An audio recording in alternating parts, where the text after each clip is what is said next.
Bismillahirrahmanirrahim. Scheduler. A process is placed in different scheduling queues throughout its lifetime. अब यहाँ पर हमने देखा है अबव टॉपिक में भी जब स्केजुलिंग का पढ़ रहे थे, प्रोसेस स्केजुलिंग का, तो एक प्रोसेस डिफरेंट क्यू में मूव करता है अपने लाइफ टाइम में। फॉर एग्जांपल जैसे ही वो क्रिएट होता है तो वो जॉब क्यू में होता है, नेक्स्ट फॉरवर्ड कर दिया जाता है रेडी क्यू में, रेडी क्यू से फिर वेटिंग क्यू से सीपीयू साइन हो जाता है फॉर एग्जांपल। इस तरह से जो इसका थ्रू आउट लाइफ टाइम है, इसमें एक प्रोसेस डिफरेंट क्यूज में, स्केजुलिंग क्यूज में मूव करता है। The operating system must select the processes from these queues in some way for scheduling purposes. अब जो ऑपरेटिंग सिस्टम है, जिस भी प्रोसेस को उसने एग्जीक्यूट करना होता है, ये क्यू में लाना होता है, वो इन प्रोसेसेस को इन क्यूज में से लेकर आता है और दूसरे क्यू में मूव करता है। The part of operating system related to this decision is called scheduler.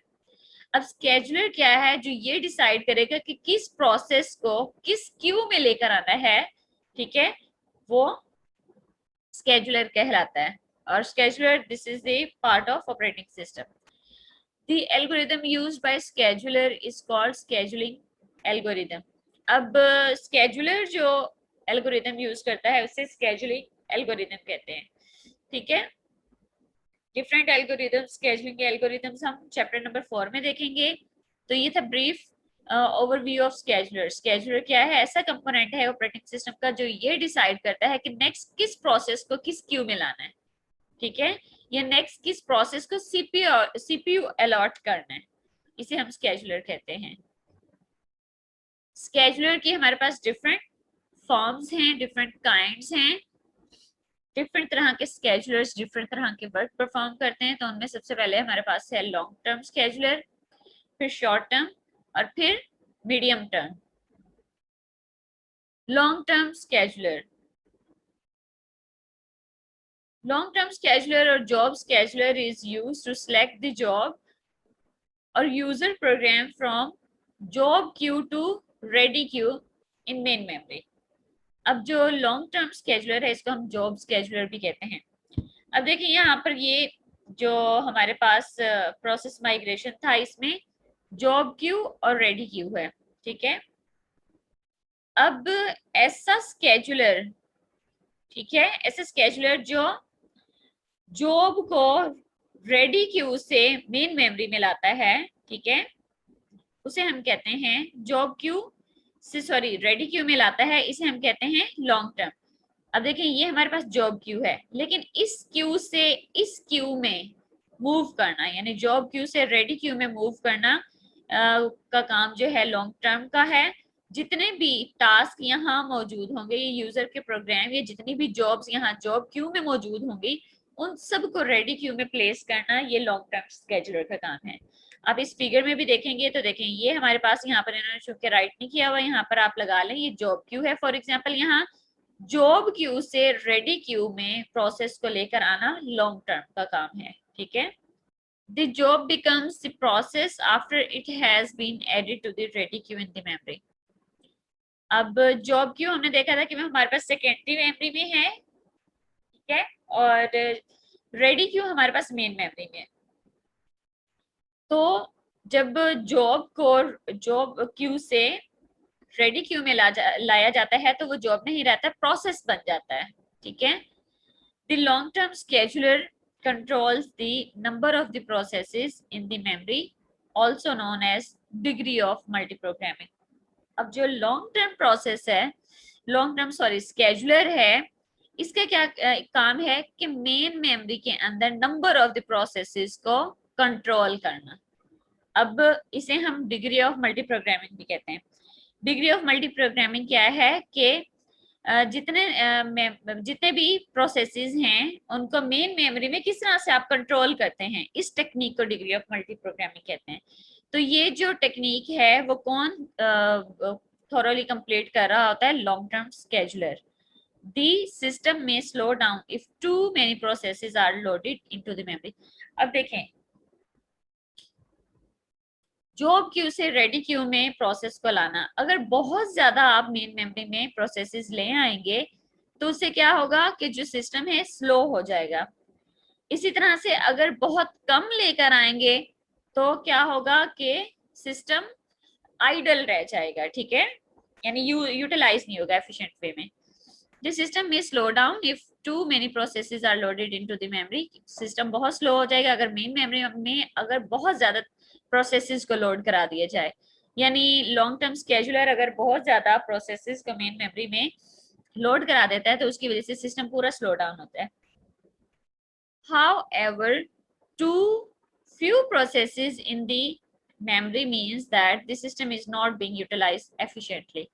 और इसी तरह से अगर लॉन्ग टर्म स्केजुलर बहुत कम मेन मेमोरी में प्रोसेसेस लेकर आएगा, हालांकि मेमोरी की स्पेस बहुत ज्यादा है लेकिन नंबर ऑफ द प्रोसेसेस बहुत फ्यू हैं, माइनर से हैं, तो क्या होगा, सिस्टम को एफिशिएंट वे में यूटिलाइज नहीं किया जाएगा, सिस्टम आइडल रहेगा।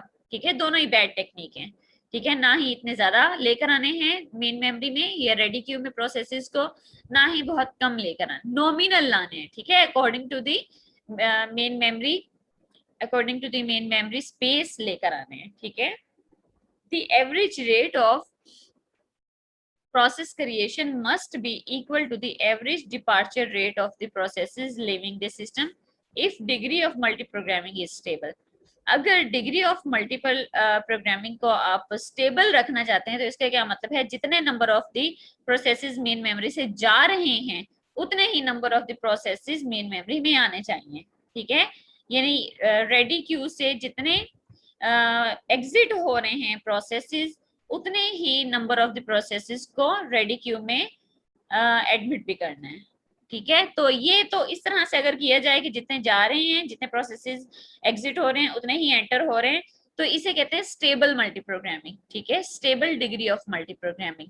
लेकिन अगर यहाँ पर ज्यादा लोड कर दिए जाए प्रोसेसेस तब भी इनएफिशिएंट वे है, अगर कम प्रोसेसेस को लोड कर दिया जाए मेमोरी में तब भी इनएफिशिएंट वे है। ठीक है, यानी डिग्री ऑफ मल्टी प्रोग्रामिंग फिर अचीव नहीं होता। The long-term scheduler may be invoked only when the process leaves the system.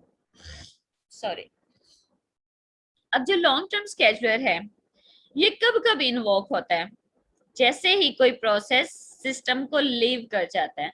अब देखें यहाँ पर हमारे पास है जॉब क्यू, जॉब क्यू से जितने भी प्रोसेस हैं वो रेडी क्यू में आते हैं। ठीक है, रेडी क्यू के अंदर जितने भी प्रोसेसेस हैं उन्होंने सीपीयू उनको असाइन होना है, उनको सीपीयू अलॉट होना है, उन्होंने प्रोसेसिंग करनी है और एग्जिट हो जाना है। ठीक है, जब तक तो रेडी क्यू में स्पेस नहीं बनती तो लॉन्ग टर्म जो स्केजुलर है वो कोई भी प्रोसेस को इसके अंदर एंटर नहीं करेगा। तो इसका क्या मतलब है कि ये बहुत कम इन्वोक होता है, लॉन्ग टर्म बहुत कम इन्वोक होता है as compare to short term. जब शॉर्ट टर्म को देखेंगे तो उससे समझ आएगी कि वो बार बार ही इन्वोक होता है, बार बार ही प्रोसेसेस को सीपीयू की तरफ मतलब एग्जिट कराता है, सीपीयू ने अलॉट कराता है। तो इसका काम ये वाला जो शॉर्ट टर्म स्केजुलर है ज्यादा फास्ट है as compare to long term.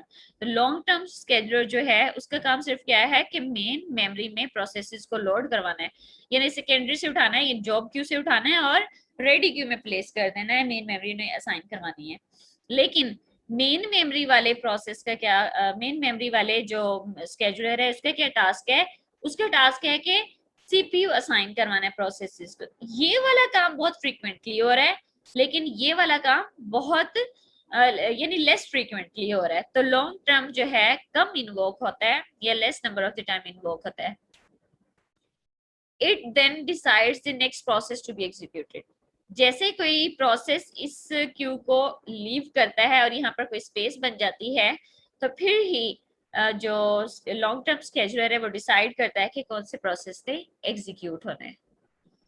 यहाँ तक बेटे कोई बात समझ ना आई हो? समझ आ गई है? Yes ma'am. जी मैम।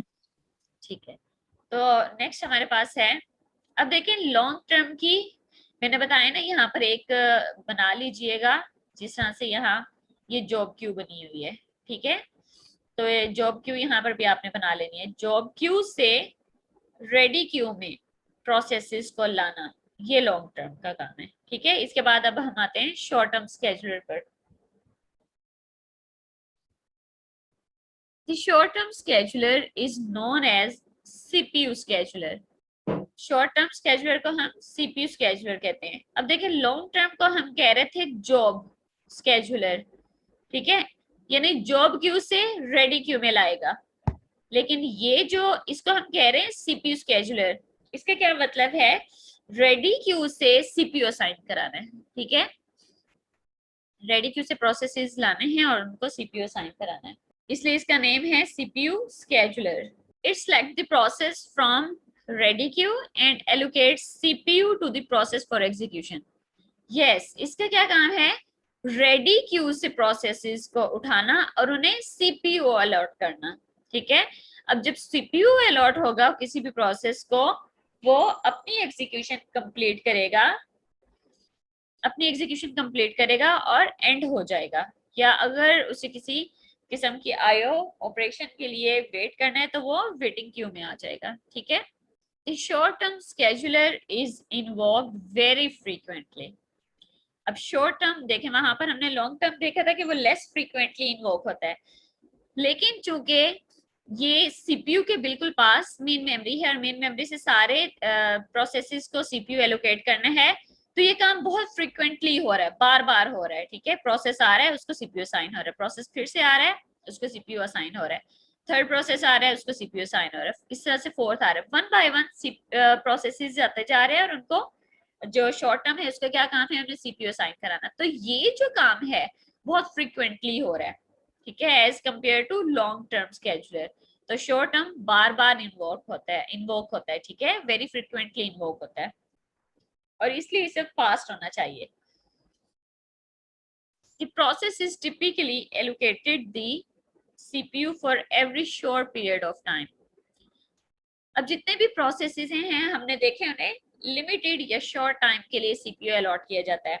वो हो सकता है किसी भी स्केजुलिंग एल्गोरिथम को फॉलो करते हुए असाइन हो। फॉर एग्जांपल अगर राउंड रॉबिन है तो हमने देखा था कि टाइम क्वांटम उसको असाइन किया जाता है, ठीक है। हो सकता है वो 4 स्लाइसेस का हो सकता है वो 2 स्लाइसेस का हो, ठीक है।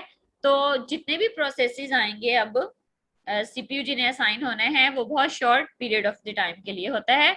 जैसे शॉर्ट पीरियड ऑफ टाइम के लिए अगर तो प्रोसेस फुली एग्जीक्यूट हो जाता है तो वो एंड हो जाता है, अगर वो फुली एग्जीक्यूट नहीं होता तो हो सकता है कि वो वेटिंग में आ जाए, क्योंकि उसे किसी रिसोर्स की जरूरत होगी, ठीक है, रिसोर्स का वेट करना पड़ेगा।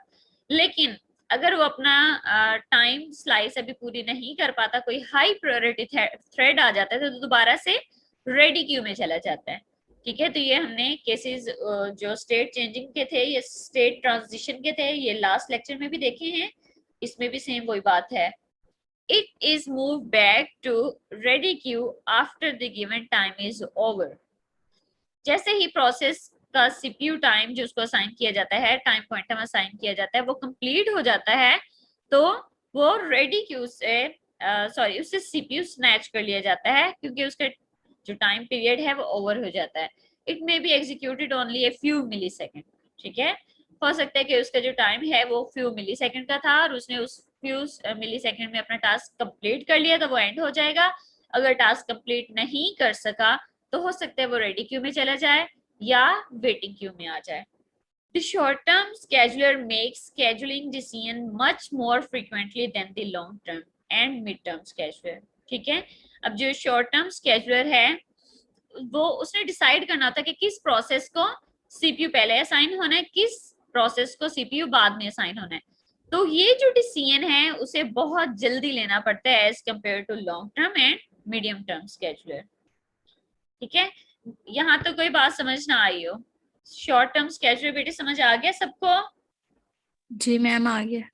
ठीक है, नेक्स्ट हमारे पास आता है मीडियम टर्म स्केजुलर। जी मैम। ओके बेटे, the medium term scheduler removes processes temporarily from main memory and places them on the secondary memory such as disk drive. अब देखें एक हमने देखा है शॉर्ट टर्म और एक देखा है लॉन्ग टर्म, इन दोनों के दरमियान में अब है हमारे पास मीडियम टर्म स्केजुलर। इसका क्या काम है कि प्रोसेस को जब मेन मेमोरी में लाया जाता है यानी रेडी क्यू में वो वेट कर रहा होता है कि उसे सीपीयू असाइन हो, लेकिन रेडी क्यू से उसको रिमूव कर दिया जाता है, ठीक है। टेम्परेरीली उसे रेडी क्यू यानी मेन मेमोरी से निकालकर सेकेंडरी मेमोरी में ले जाया जाता है।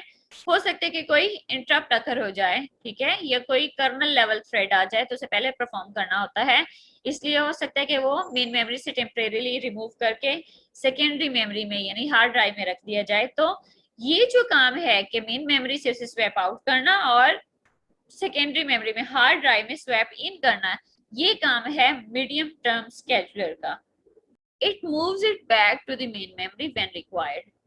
अब जो हार्ड ड्राइव में उसने प्रोसेस को प्लेस किया है, तो जब रिक्वायर होगा, ठीक है, जब रिक्वायर्ड होगा तो वो दोबारा से हार्ड ड्राइव से उठाएगा और दोबारा से मेन मेमोरी में उसे प्लेस कर देगा।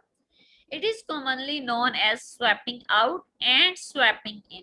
इस टेक्निक को हम स्वैपिंग आउट और स्वैपिंग इन कहते हैं। स्वैपिंग आउट में क्या है, मेन मेमोरी से हार्ड ड्राइव में शिफ्ट करना किसी भी प्रोसेस को, ठीक है, मेन मेमोरी से यानी रेडी क्यू से निकालकर जॉब क्यू में लाना, ठीक है। मेन मेमोरी से हार्ड ड्राइव में जब किसी भी प्रोसेस को हम ले जाएंगे इसे स्वैप आउट कहते हैं। इसी तरह से हार्ड ड्राइव से यानी डिस्क ड्राइव से मेन मेमोरी में किसी भी प्रोसेस को लेकर आना, इसे कहते हैं स्वैपिंग इन, ठीक है। The medium term scheduler may decide to swap out a process which has not been active for some time. Medium term का क्या अब डिसाइड करना था मीडियम टर्म स्केड्यूलर ने कि जो प्रोसेस काफी टाइम से एक्टिव नहीं है उसे स्वैप आउट कर देना, यानी मेन मेमोरी में तो है लेकिन वो एक्टिव नहीं है, एक्टिव स्टेट में नहीं है, तो वो इस मीडियम टर्म स्केड्यूलर का क्या काम है, ऐसे प्रोसेसेस को एनालाइज करना जो एक्टिव नहीं है, फिर उनको स्वैप आउट कर देना, ठीक है, यानी मेन मेमोरी से निकालकर हार्ड ड्राइव में शिफ्ट कर देना। और it has a low priority, या हो सकता है कि कोई हाई प्रायोरिटी थ्रेड आ गया हो लेकिन उसकी स्पेस ही ना बन पा रही हो मेन मेमोरी में, तो मीडियम टर्म स्केड्यूलर का क्या काम है, लो लेवल जो प्रायोरिटी वाले थ्रेड्स हैं उनको स्वैप आउट करना यानी हार्ड ड्राइव में शिफ्ट करना, उनकी जगह पर फिर जो लॉन्ग टर्म स्केड्यूलर है वो जॉब क्यू से दूसरा कोई प्रोसेस भेजता है जिसकी प्रायोरिटी हाई होती है और वो मेन मेमोरी में लाया जाता है। It can also swap out a process that is taking up a large amount of memory to free up main memory for other processes. यह हो सकता है ये ऐसा प्रोसेस जो है स्वैप आउट कर दे मेमोरी से जो बहुत ज्यादा मेमोरी ऑक्युपाई कर रहा है, ठीक है। अब जब एक प्रोसेस बहुत ज्यादा मेमोरी ऑक्युपाई कर रहा है तो बाकी किसी प्रोसेस के लिए स्पेस नहीं बच रही, तो फिर क्या मीडियम टर्म स्केड्यूलर क्या करता है, ऐसे प्रोसेस को स्वैप आउट कर देता है और न्यू के लिए स्पेस बना देता है। It swaps in the process letter when more memory is available. जैसे ही फिर ज्यादा मेन मेमोरी की स्पेस फ्री हो जाती है तो ऐसे प्रोसेस को दोबारा से स्वैप इन करता है। और when the process is unblocked, या जब भी कोई प्रोसेस वेटिंग स्टेट से फ्री हो जाता है, यानी उसे कोई आईओ के लिए अगर वेट करे तो आईओ ऑपरेशन उसका पूरा हो गया है, या किसी और रिसोर्स के लिए वेट करे तो उसका ऑपरेशन पूरा हो गया है, तो ऐसा जिसने अब वेटिंग स्टेट से निकलना है तो ऐसे प्रोसेस को दोबारा से मेमोरी में ले आता है medium term scheduler and is not waiting for the resource. ऐसा प्रोसेस जो अनब्लॉक हो गया और अब किसी भी रिसोर्स के लिए वेट नहीं कर रहा, तो ऑब्वियसली अब उसने क्या, उसको मेन मेमोरी चाहिए, तो फिर मीडियम टर्म ऐसे प्रोसेस को दोबारा से मेन मेमोरी में लेकर आता है। It improves the performance of the system by reducing the degree of multiprogramming. अब ये सिस्टम की एफिशिएंसी को जो है ये सिस्टम की परफॉर्मेंस को इंक्रीज करता है by reducing the degree of multiprogramming, यानी ये देखते हुए कि कितनी मेन मेमोरी है और उसके अकॉर्डिंगली कितने नंबर ऑफ प्रोसेसेस को उसमें पुश करना है, ठीक है। तो ये सारा काम जो है स्वैपिंग आउट का स्वैपिंग इन का मीडियम टर्म स्केड्यूलर का है। अब यहाँ पर उन्होंने एक मीडियम टर्म स्केड्यूलर को ड्रा करके भी दिखाया है कि एडिशनली ये कैसे ऐड होता है। रेडी क्यू और सीपीयू के दरमियान में partially executed swapped out processes रखे जाते हैं, ठीक है। रेडी क्यू से ऐसा प्रोसेस जिसको सीपीयू अलॉट हुआ है, लेकिन हमने देखा था कंडीशन क्या है कि अगर उसका टाइम स्लाइस पूरा हो चुका है तो उसे यहाँ से जो मीडियम टर्म स्केड्यूलर है स्वैप आउट कर देगा और हार्ड ड्राइव में शिफ्ट कर देगा। या ऐसा कोई प्रोसेस जो स्पेस बहुत ज्यादा ले रहा है, ठीक है, मेमोरी में बहुत ज्यादा स्पेस ले रहा है, उसको भी वहां से स्वैप आउट कर दिया जाएगा और हार्ड ड्राइव में रख दिया जाएगा, लेकिन टेम्परेरीली। ठीक है, टेम्परेरीली का ये मतलब है कि दोबारा से उसको सीपीयू अभी अलॉट होना है, ये दोबारा से उसने मेन मेमोरी में आना है। या हमने थर्ड केस या थर्ड सिनेरियो ये देखा है कि हाई प्रायोरिटी थ्रेड आ जाता है, जिसकी वजह से किसी न किसी प्रोसेस को मेमोरी से स्वैप आउट करना पड़ता है और उसे हार्ड ड्राइव में रखना पड़ता है। ठीक है, या ऐसे प्रोसेसेस जो मेन मेमोरी में तो हैं लेकिन एक्टिव स्टेट में नहीं है। ठीक है, ऐसे प्रोसेसेस भी मीडियम टर्म एनालाइज करता है और उन्हें स्वैप आउट करके हार्ड ड्राइव में रख दिया जाता है। ठीक है, जब मेमोरी में कोई स्पेस बन जाती है तब यहाँ जितने भी नंबर ऑफ द प्रोसेसेस होते हैं उन सबको फिर स्वैप इन कर दिया जाता है आहिस्ता आहिस्ता मेन मेमोरी में। जैसे वो स्वैप इन होते हैं तो उसके बाद उन्हें सीपीयू असाइन होता है और वो एंड हो जाते हैं। ठीक है, या दूसरा केस क्या है कि सीपीयू असाइन हुआ लेकिन अभी उन्हें कुछ मजीद डिवाइसेस रिक्वायर्ड हैं, कुछ आईओ ऑपरेशंस परफॉर्म करने हैं, या कुछ रिसोर्सेज रिक्वायर्ड है, लाइक प्रिंटर कि वो फ्री हो जाए, लाइक स्कैनर वो फ्री हो जाए, या और भी स्पेसेस रिक्वायर्ड हैं, तो वो क्या होगा, वेटिंग क्यू में आ जाएगा। ठीक है, वेटिंग क्यू में वेट करेगा उस रिसोर्स के फ्री होने का। जैसे रिसोर्स फ्री होगा तो आईओ से मिल जाएगा या वो रिसोर्स एलोकेट हो जाएगा, वो यहाँ पर अपनी प्रोसेसिंग करेगा, ये एग्जीक्यूशन परफॉर्म करेगा और दोबारा से रेडी क्यू में आ जाएगा। ठीक है, तो ये जो सारा टास्क है जिसमें अननेसेसरी या इनएक्टिव प्रोसेसेस को मॉनिटर करना है और उन्हें स्वैप आउट करना है मेमोरी से, या टू मच लार्ज जो प्रोसेसेस हैं जो मेमोरी को बहुत ज्यादा घेरे हुए हैं, ये मेमोरी बहुत ज्यादा ऑक्युपाई करें, उनको स्वैप आउट करना है, ये सारा काम मीडियम टर्म स्केड्यूलर का है। ठीक है, तो बेटे यहाँ तक कोई बात समझ ना आई हो, समझ आ गई है? जी आ गई है। कल हम इंशाल्लाह स्टडी करेंगे context switch and operations on the process. Allah Hafiz. Okay ma'am.